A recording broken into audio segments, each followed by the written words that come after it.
Shalom saudaraku yang terkasih dalam Tuhan, kembali dalam program memulai hari bersama Kristus. Dan kita yakin, kita percaya kalau kita memulai hari kita bersama Kristus, maka sepanjang hari dalam perlindungan Tuhan, firman Tuhan menjadi pedoman bagi setiap kehidupan kita. Kita percaya bahwa firman itu menjaga kita, menjadi pedoman, dan sepanjang hidup kita berpedoman pada firman Tuhan.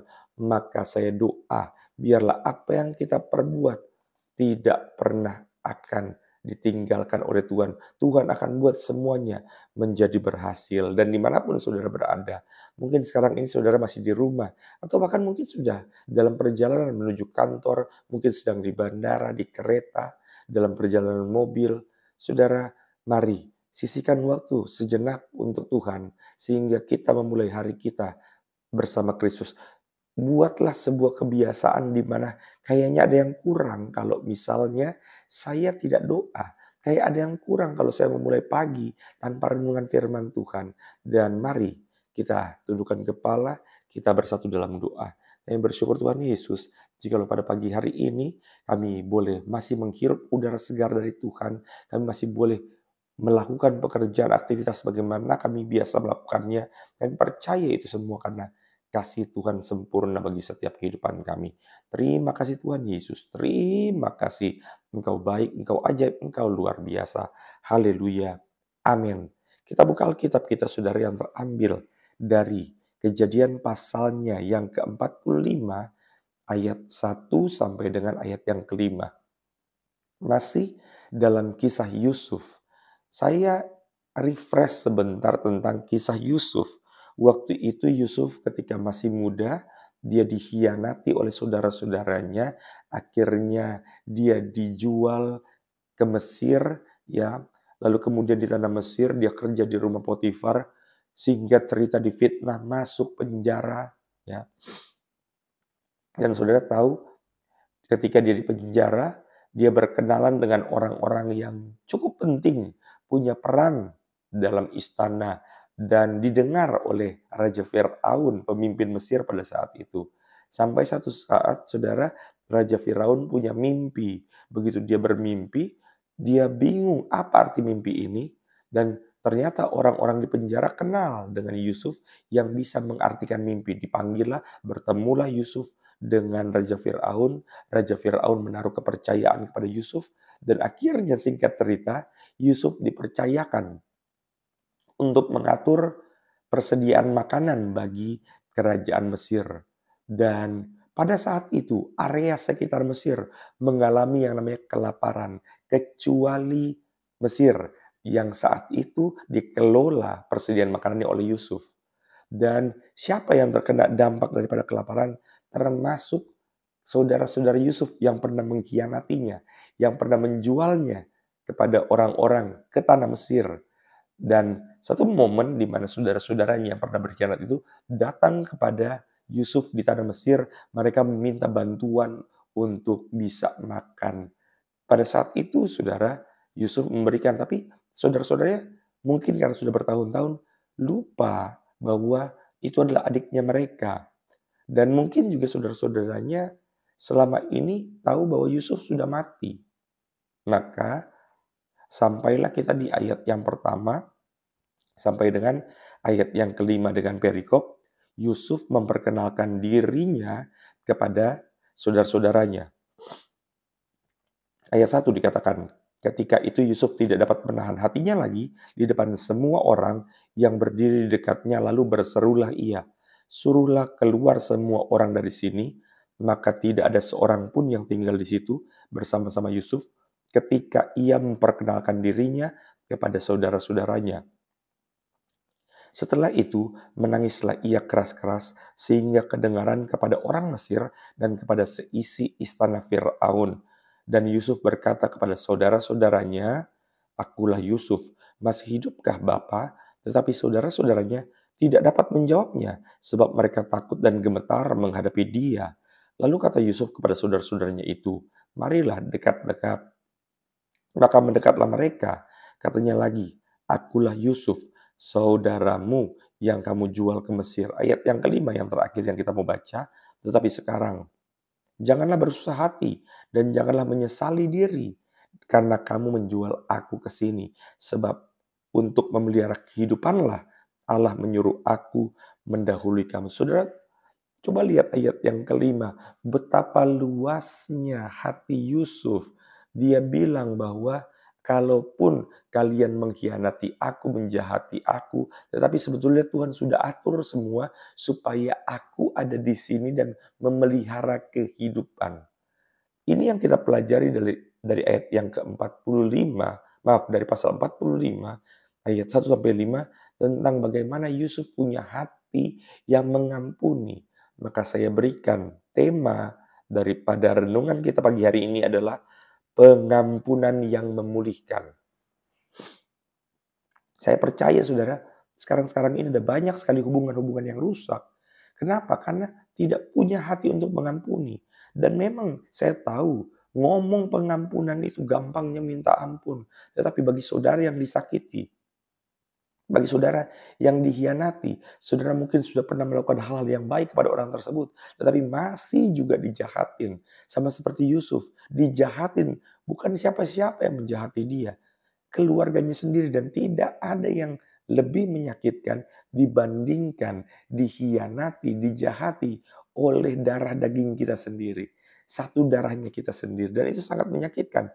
Itu dialami oleh Yusuf. Tetapi saudara, dia tahu bahwa untuk terjadinya pemulihan harus dimulai dengan keterbukaan, harus dimulai dengan pengampunan. Maka saudara, jika engkau mau hidupmu dipulihkan, mulailah buka hati kita untuk mengampuni. Bukan mencari siapa yang benar, siapa yang salah. Kadang-kadang kita tahu kok, bahkan mereka juga tahu siapa yang benar, siapa yang salah. Tetapi hanya orang-orang yang dewasa iman yang mau memulai membuka hati untuk memberikan pengampunan. Karena saya bilang begini, ketika engkau memberikan pengampunan, itu sama seperti melepaskan seseorang dari penjara. Dan orang yang engkau lepaskan dari penjara bukan mereka, tapi diri kita sendiri. Itu sebabnya saudara, dalam doa Bapa kami, Tuhan Yesus mengajarkan, ya, ampunilah kami seperti kami juga mengampuni orang yang bersalah kepada kami. Lihat ya, kita minta pengampunan dari Tuhan seperti kita mengampuni orang lain. Artinya, kalau kita tidak mengampuni orang lain, maka pengampunan juga tidak berlaku. Pengampunan Tuhan juga tidak berlaku bagi setiap kita. Maka Tuhan mengampuni kita sebagai contoh, role model, supaya kita sebagai orang Kristen itu bisa memberikan pengampunan. Saudara, kalau kita buka dalam Matius pasal yang ke-6, ya, ayat 14 saya sampai dengan ayat yang 15 dikatakan demikian. Sebab jikalau kamu mengampuni kesalahan orang, Bapamu yang di sorga akan mengampuni kamu juga. Tetapi jikalau kamu tidak mengampuni orang, Bapamu juga tidak akan mengampuni kesalahanmu. Jadi saudara, pengampunan itu adalah salah satu inti atau ciri khas ajaran kekristenan.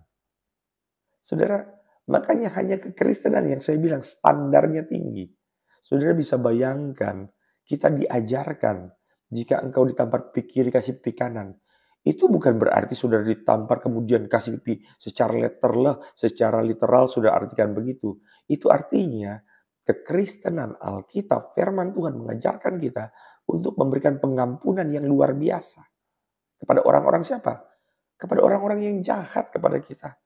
Dan itulah standar nilai kekristenan. Tuhan mengajarkan kita untuk mengampuni. Karena Tuhan sendiri telah mengampuni. Maka yang pertama saudara, apa yang kita pelajari dari Yusuf? Dia memberikan pengampunan kepada saudara-saudaranya. Karena yang pertama menjadi pelajaran bagi setiap kita. Pengampunan adalah perintah Tuhan. Ya. Dan ini penting. Tuhan mau supaya kita belajar mengampuni. Nggak gampang memang. Tetapi pengampunan itu membuka pintu, ya, tanda petik, membuka pintu bagi kasih Tuhan untuk mengalir dalam kehidupan hubungan kita dengan sesama manusia. Maka saya doa di sini, setiap suami istri saling mengasihi dan saling mengampuni. Kalau ada orang tua dan anak, biarlah engkau boleh terus saling mengasihi, saling mengampuni. Saya kasih bayangan begini. Saudara bisa bayangkan begini. kayak ada pipa, pipanya itu tersumbat. Saudara, mau air hujan sebesar apapun, kalau pipanya tersumbat, maka aliran ke bawahnya tidak akan mengalir dengan baik. Lalu apa yang harus dilakukan? Sodok sumbatannya itu sampai benar-benar dia keluar. Sehingga air yang di atas itu bisa mengalir sampai ke bawah. Jangan-jangan selama ini yang menghambat berkat-berkatmu adalah hatimu sedang dipenuhi dengan dendam, iri hati, kebencian. Ingat ya Bapak Ibu, orang yang dendam itu tidak akan pernah sadar, tidak akan pernah mengakui kalau dia dendam. Orang yang iri hati itu tidak akan pernah sadar dan tidak akan pernah mengakui kalau dia iri hati. Itu sebabnya kalau saudara sudah mulai begini, sudah mulai susah lihat orang senang dan senang lihat orang susah, jangan-jangan engkau sudah hidup dalam dendam. Maka orang yang tidak bisa mengampuni, ciri-cirinya adalah hidupnya dalam kepahitan. Hidupnya akan dipenuhi dengan sikap yang saling menghakimi. Oh dia tuh. Dia begini kan, karena jahat kan. Itu tidak mengampuni itu. Dan ciri berikutnya, orang yang tidak mengampuni, dia akan mulai menarik diri daripada orang-orang sekitarnya. Karena dia menganggap bahwa orang-orang sekitarnya itu punya niat yang jahat. Maka saudara, dan yang namanya orang tidak mengampuni, ada dampak buruknya. Putus hubungan dengan Tuhan, hatinya terus terbebani, begitu kan? Rusak hubungan. Maka coba kita buka sebagai ayat penutup Ibrani 12 ayat 15. Dikatakan demikian, jagalah supaya jangan ada seorang pun menjauhkan diri dari kasih karunia Allah, agar jangan tumbuh akar yang pahit yang menimbulkan kerusuhan dan yang mencemarkan banyak orang. Yusuf, dia tidak mau hidupnya dikukung oleh dendam kepada kakak-kakaknya. Maka dia memberikan pengampunan. Karena pengampunan itu hanya akan bisa terjadi kalau kita sadar bahwa di balik semua peristiwa yang kelihatan buruk, selalu ada rencana Tuhan yang indah. Makanya dalam Kejadian tadi saudara, pasal yang 45 ayat yang kelima, ini kalimat yang luar biasa dari ucapan Daud. Dikatakan demikian, sekali lagi saya baca, tetapi sekarang janganlah bersusah hati dan janganlah menyesali diri, karena kamu menjual aku ke sini sebab untuk memelihara kehidupanlah Allah menyuruh aku mendahului kamu. Artinya Daud sadar kenapa dia bisa mengampuni. Karena dia muncul sebuah kesadaran bahwa peristiwa-peristiwa aneh dalam kehidupannya, masalah-masalah yang terjadi dalam kehidupannya, peristiwa-peristiwa yang menyakitkan itu, sebetulnya Tuhan rancang untuk mendatangkan kebaikan. Kalau dia sadar, maka dia tahu dia lebih mudah untuk melepaskan pengampunan. Saudara, ingat Tuhan kita sanggup untuk mengubah peristiwa-peristiwa yang kelihatan buruk dalam kehidupan kita menjadi sesuatu yang indah. Itu sebabnya saudara, hari ini kalau saudara teringat dengan satu orang yang mungkin jahatnya minta ampun, mungkin dia sedang serobot warisanmu, mungkin dia sedang jatuhkan karir dalam pekerjaanmu, mungkin engkau difitnah di belakang, mungkin bahkan orang itu ya melukai hatimu karena engkau percaya kepada dia. Hari ini, walaupun saya katakan tidak mudah, mulai katakan, sebutkan nama orang tersebut, dan bilang, Tuhan, aku lepaskan pengampunan kepadanya. Kalau saudara berani melangkah lebih jauh lagi, sebutkan namanya dan bilang begini, Tuhan, berkati dia. Kalau saudara berani melakukan itu, maka saudara juga tahu ada sesuatu yang berbeda yang engkau rasakan. Pasti itu. Dan kita percaya, ketika kita melepaskan pengampunan, kita juga sedang menyiapkan hati kita untuk menerima berkat-berkat Tuhan. Mari saudara, dimanapun kita berada, kita mulai untuk melepaskan beban yang ada dalam hati kita. Lepaskan pengampunan dan percayalah, akan mulai muncul senyum-senyum indah dalam wajahmu. Akan mulai muncul hal-hal baik mendatangi keluargamu. Haleluya. Mari dimanapun kita berada, kita tutup pagi ini dengan doa. Terima kasih Tuhan Yesus untuk berkat firman-Mu.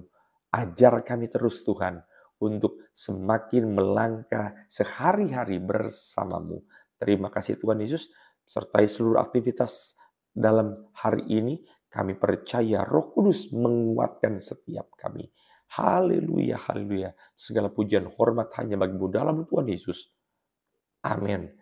Dan saudara, selamat melanjutkan aktivitas. Jangan lupa untuk memulai harimu bersama Kristus. Tuhan Yesus memberkati. Shalom.